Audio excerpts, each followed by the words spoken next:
All right, what's going on, everyone? Joined today by Ryan Hendrickson of Tip of the Spear. We talked to Ryan a couple months back. So if you want to hear his whole story about how he got into this, his background, what he's been doing, I'll link that episode, I guess, that conversation in the description below. But now that you're back in the States for a little bit, Ryan, wanted to catch up, hear how your last trip to Ukraine was and what you got in the plans.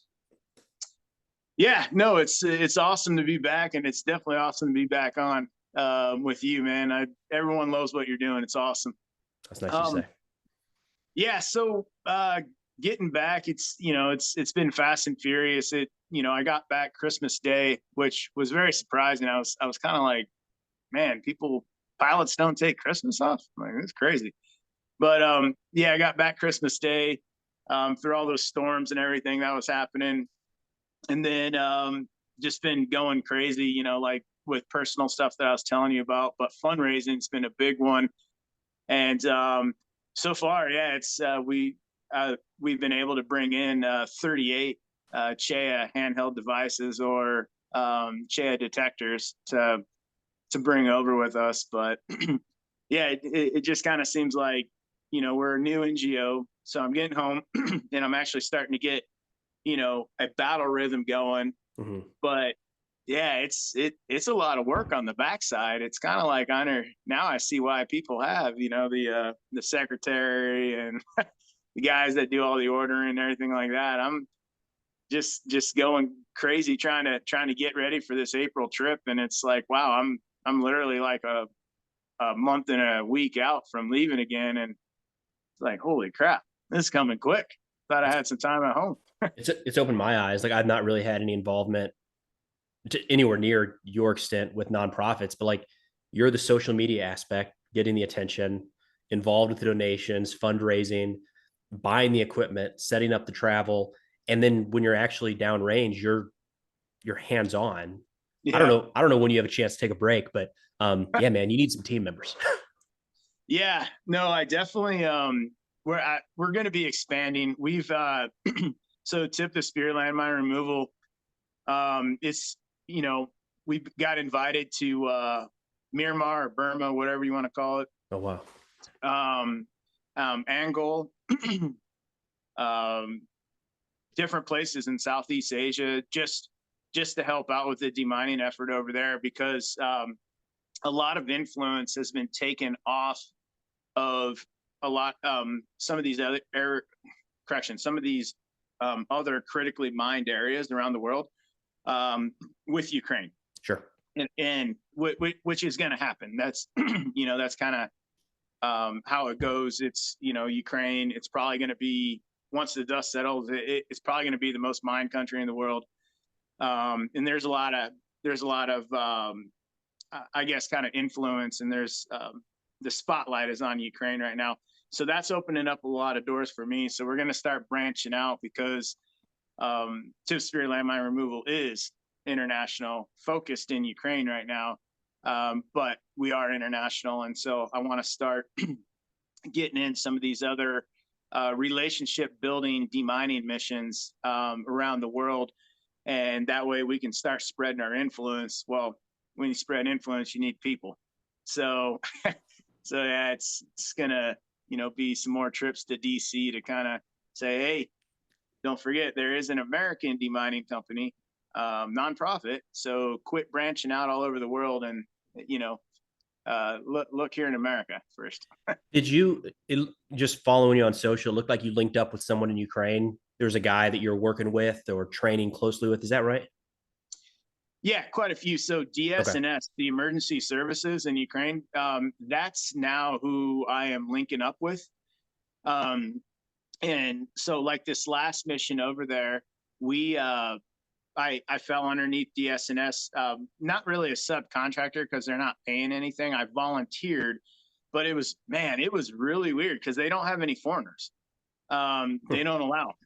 And so, but bringing in a Talon 4 robot and, a bunch of CHEA or metal detectors, about $100,000 worth of gear doesn't hurt the cause. Sure. But they're awesome. DSNS, like such a great group of dudes, or well, females and guys.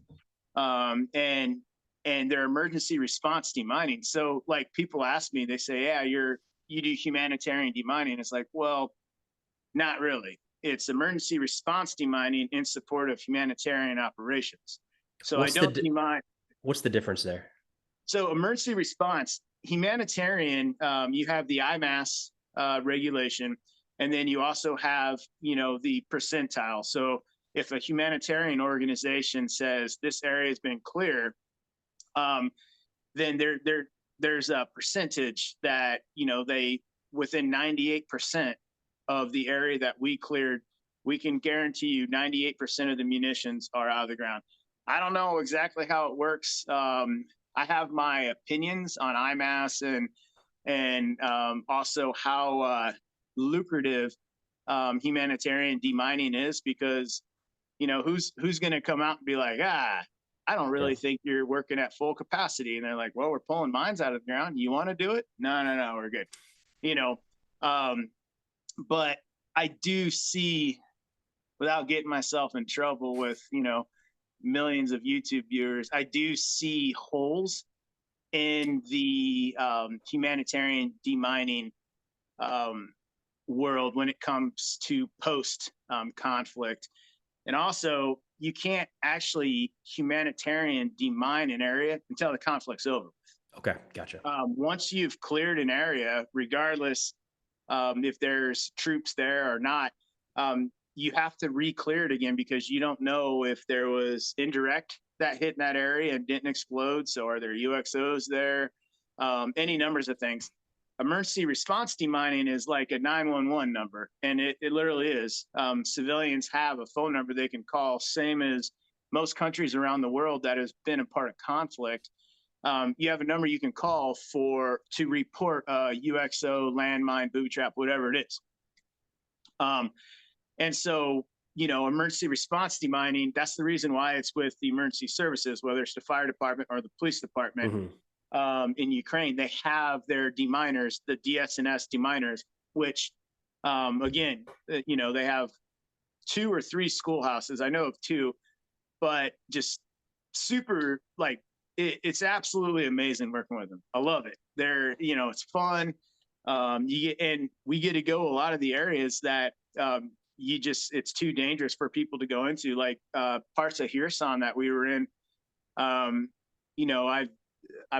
getting shelled and rocketed and Yeah. everything else. And so, yeah, it's definitely opened up some doors for me. And I like the emergency response demining mission set, because we get more. I know humanitarian is for the people and everything like that, but it becomes corporate in a way. Systematic demining becomes very regimented, whereas in emergency response demining, this lady's like, hey, I'm just calling because there's a 250-pound bomb in my living room. Can you help me? I'm like, So, yeah. so the way I'm kind of envisioning that is, you say Ukraine has this big map of their country, and there's blocks of areas that need to be demined. That's more the commercial side. You were getting more calls like, Mm-hmm. there's something in my garden. Okay. Right. And so what ends up happening, like in Ukraine, is the same way fire departments have their districts. That's also how their deminers are, with the exception of the heavily hit areas. So it's like, all right, we're DS&S up in Kiev or Chernobyl or Lviv or whatever. That fire department, here's our deminers. All right, so our area is Lviv or whatever, but we also send guys to the quote unquote the war ground, the war zone. So we're sending guys to demine in Kherson. We're sending guys Krematorsk, Izum, stuff like that for in Kharkiv for demining. But then we also have our area of responsibility, because there's so much World War II munitions that are coming out of the ground, especially Really? now. Now, when you're like, all right, Russians have been here, let's demine. It's like, why am I digging 5 feet down for a landmine? I was like, oh, here's a tail fin of tons of. Wasn't it? Was it in, like, I think it was in England last week or a couple weeks ago? World War II bomb went off. It's Oh, crazy that those. I probably got it wrong, but the point is, recently yeah. maybe they found it and detonated. I don't think anybody was hurt, but it's crazy that those are still around. And I guess it makes sense that if you're all of a sudden digging to find these and really on the lookout for them. Well, I mean, and you gotta think, Egypt was the most mined country in the world. And people are like, Egypt, yeah, from World War II, tons of mines. Really? Oh yeah, Egypt. Until this conflict, Egypt, it was the most mined country in the world, even more than Afghanistan and Iraq. Yeah. So Yeah. how different was this trip from your last? Was it different So focus area, different people you met up with, different mission set? yeah, the first trip over, or I'm sorry, the second trip over, that was straight agriculture demining. Farmers were out digging up their own landmines. There were sapper units out there, and so I said, hey, I'm here to help. Territory defense said, all right, you'll be with us. We got protect security and all that other stuff, and we need to clear these farm fields right here. Cool. And so start clearing them and doing like on the videos. But what a lot of people don't understand, they're like, oh, don't ever render safe an anti-tank mine, a TM62 anti-tank mine, which I definitely understand that, because the Russians are booby trapping the crap out of everything. Well, these mines were all machine laid. And so the sapper units that were already there, they just handed over a key and they're like, yeah, dude, now just safe them, unscrew the fuse, set them by the road. It's like, okay, And by, what and by happens? and by machine laid, you mean just a tracked vehicle or wheeled Yep. vehicle? Just it's automatic. They're just popping them out. Well, yeah, because basically, so if you think about your high avenues of approach in Ukraine, they're going to be the farm fields for mechanized. They're flat and they're easy to get objective to objective. So with these farm fields being the high avenues of approach, farm fields in Ukraine are heavily mined. We're going to be seeing, and unfortunately, I don't like to say this, but farmers are going to be dying for a long time, because the main avenues of approach for mechanized, counteroffensive, whatever it is, able to spread your forces out into whatever formation, battle formation you want, farm fields. And so both sides mine the absolute crap out of these fields. Yeah. And the easiest way to get mines in the ground quickly is machine laid. You start getting into areas where people put the mines in the ground, that's when you start getting into your booby traps and stuff like that. And again, I don't want people to think too much into that, because every mine could be your last one. It definitely can. I understand that. But, you kind of do your risk assessment, and, same thing as jumping behind the wheel of a car and on I-10 here in Florida during spring break. Kind of do your risk assessment, value your life this much, and you go. Little bit of a difference, but yeah, I got you. Yeah, a little bit. So, but and then so that was the first trip. It was just straight anti-vehicle mines and machine laid. Very simple. Find a track, follow the track, pull up 100 mines here, and get them to the side of the road. Military comes, picks them up, and people have asked me a million times, what do they do with them? That's not my problem. I don't get into it. I don't do offensive. I don't do defensive. I'm neutral. Whatever they do with it is not my business. I don't care, because that's not good for me to have a side. I have my personal opinions, but those are my personal opinions. My charity organization is neutral. So then in this last November, December, I was in Kherson, and so recently liberated, I guess.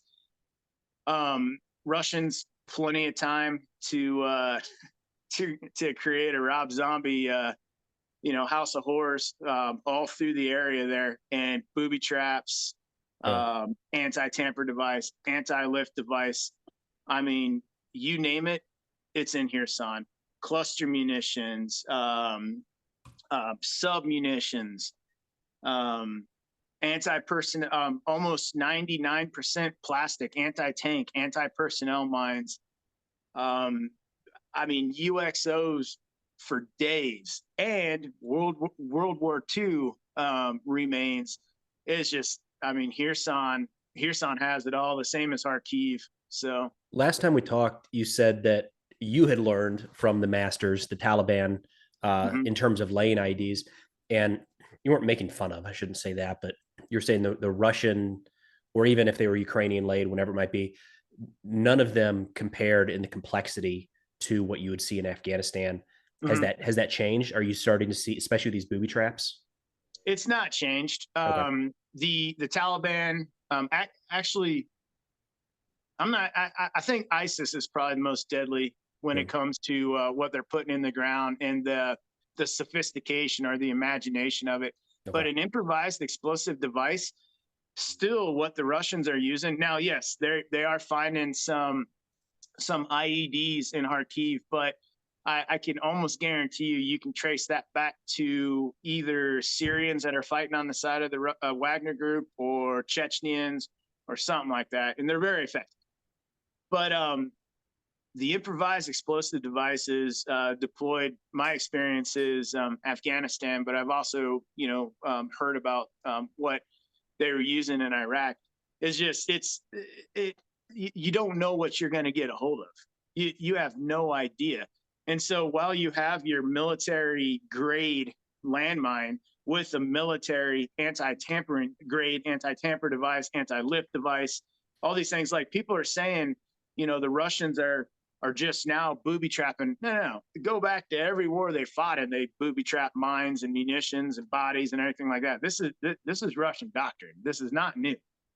The only reason why people are just, the casualties are starting to build up now is because the Ukrainians are taking back more area and having to demine more areas, which means they're exposed to more of these insidious, traps that have been placed for them for that reason. Number one, psychological, and number two, it slows you down.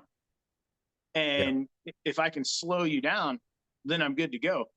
Um, and so yeah, it's not that this is a new Russian tactic. This is 101 for Russians. It's just it's becoming more and more prevalent in Ukraine because they're taking over more and more territory, which means more and more demining operations. And that's another reason, in my opinion, emergency response is, I almost think that you're going to have to clear an area to make it safe for the humanitarian deminers to come in and actually clear it up to that 98, 99%, whatever it is. I could be wrong on that. Sure. Yeah, listeners, don't kill me over it. But whatever percentile it is, it's almost like you're going to need to do an emergency response demining of the area because of the tripwires and everything else before you can actually do a humanitarian deep dive into it. And Makes that's sense. your deep search detectors and everything like that. It's a little bit of a different skill set, isn't it? Removing landmines versus searching for booby traps. Yes. Oh yeah, silly string galore. It looks like a college frat house party when I'm done in one of the wood lines, because I'm shooting silly string everywhere, trying to get it to hang up on that one invisible thing going across the path, and you're just like, gotcha, and then trace Jesus. it back to whatever device, you know. And unfortunately, it's just there's so many areas that have been trapped like this. And the scare from these palm mines, these palm twos and the palm threes. I Whoa. mean, I've lost two friends to palm mines. Really?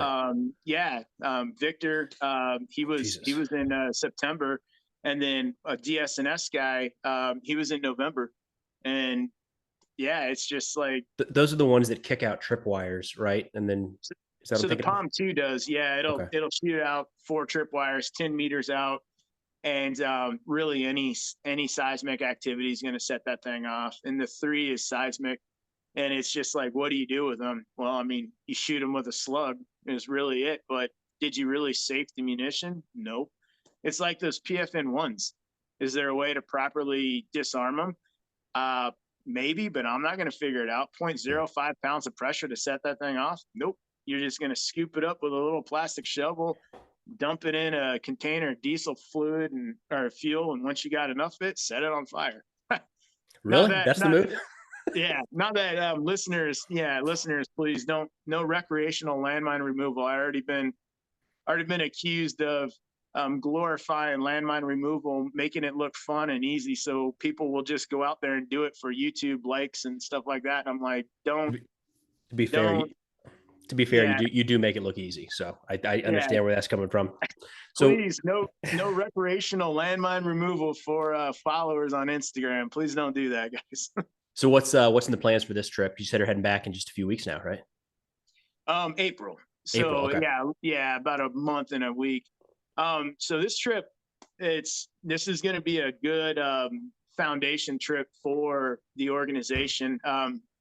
And I'll be meeting with a couple other organizations that are over there, but I'm hoping to spend most of my time back in Hirson, just doing the cluster munition um, clearance. You can't move them, so we put a little bit of C4 next to them and blow them, and it's fun. It's dangerous for the civilian population because they're bright, they're shiny, they're pointy. It looks super cool.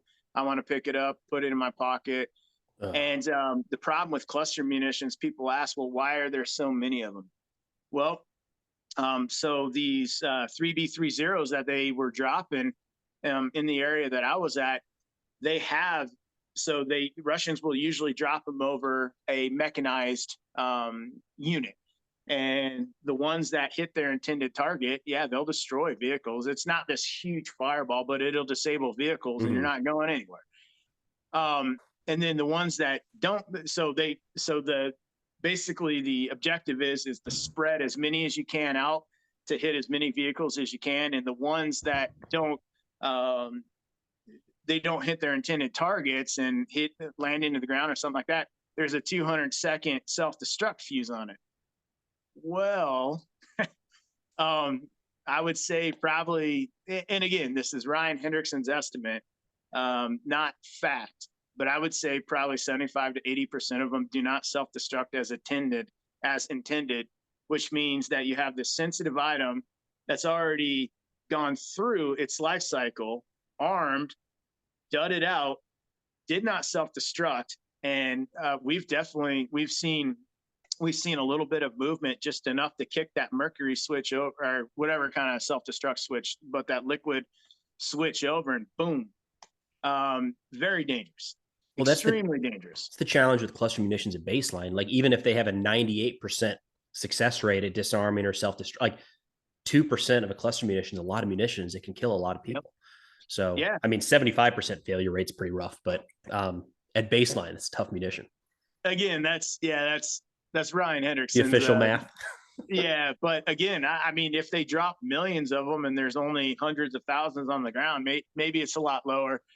I don't know, but it seems to be there's a lot of, I don't want to call it a storage clean out of Afghanistan munitions, but it kind of seems that. Well, I think both sides have gotten to that point. I mean, we're sending weapons over that we've had in storage for a while. I'm sure Russia's doing the same. But yeah. So before we started recording, you were talking a little bit about kind of where the funds go within the organization. If you're comfortable talking about that, I think it'd be really awesome to put it out there. And we will put the link down below to where you can support Ryan. But yeah, if somebody were to donate, somebody were to click on that link, which would be awesome, and donate, where does that money go? What happens? So first of all, yeah, once you see the website, you click on the link and you make a donation. So what that money goes to is, number one, equipment. So I'm purchasing CHEA handheld devices. So the CHEA detectors, which is on the videos, you'll see me out there looking for devices, landmines, whatever, under the ground. With a metal detector, that's the military grade metal detector that we're using, because it's actually it's the most sensitive. So it's able to pick up those plastic anti-tank, anti-personnel mines that just have, basically a blasting cap worth of metal. Wow. And then operating costs. So whatever we do in Ukraine, whether it's the flights over there, diesel for our vehicle, living and support for day-to-day operations, that's also what the money's going towards. So there's no staff, it's just me. So we are going to be expanding. We need to expand, but that takes money. And so, but you expand, you help more people. Mm-hmm. To help more people takes money. So it'll get there. I believe, I believe that that there's a big enough global need for this that will, it's definitely going to happen. So, but yeah, that's the basic breakdown of tip to spear landmine removal right there. 501c3 now, right? 501c3. Yep. So that means all this information is public. People can Mm-hmm. scan, which there's a lot of nonprofits that have popped up, and I'm sure a lot of them have done some awesome work. I don't mean to disparage any of them, but I think a lot are not yet 501c3s. So it can be a little confusing as to the Mm-hmm. makeup of the organization. So I just wanted to make sure that was known. Yeah. Yeah. On the website, landmineremoval.org. Yeah, we have our EIN, everything like that. Records are all public. And I definitely, yeah, if people want to look it up, please do. Please share the good word with other people about, uh, tip spear landmine removal. But yeah, it's no, it's just amazing mission. And I definitely, there's, especially as more territory is liberated, the there's just more minefields that we're running into, and the dust hasn't settled yet. But when it does in Ukraine, I do fully believe Ukraine is going to be the most mined country in the world, and it's going to remain that. They're going to be finding mines for 50, 60, 70 forever. I don't think it's possible to completely demine Ukraine. There's just too much between World War II and today. There's just too much that's happened there. So, yeah. I don't know. Well, there's an insane amount of death and destruction happening in this war, and Yep. I think it's really cool, Ryan, that you've stepped up to not add to that, but to save lives. Every single one of those you're pulling out of the ground, every person you're training, every piece of equipment that goes over is saving lives, and that's a bigger impact than I think a lot of people can have in their entire life. So it's awesome, man. Keep up the great work. Please keep us updated as to what you're doing. Yeah, Looking forward to staying in touch, definitely. man. Saving limbs, saving lives, brother. There we go. I like it, man. Appreciate you All taking right. the time. We'll talk soon. Yeah, man. Thank Later. you.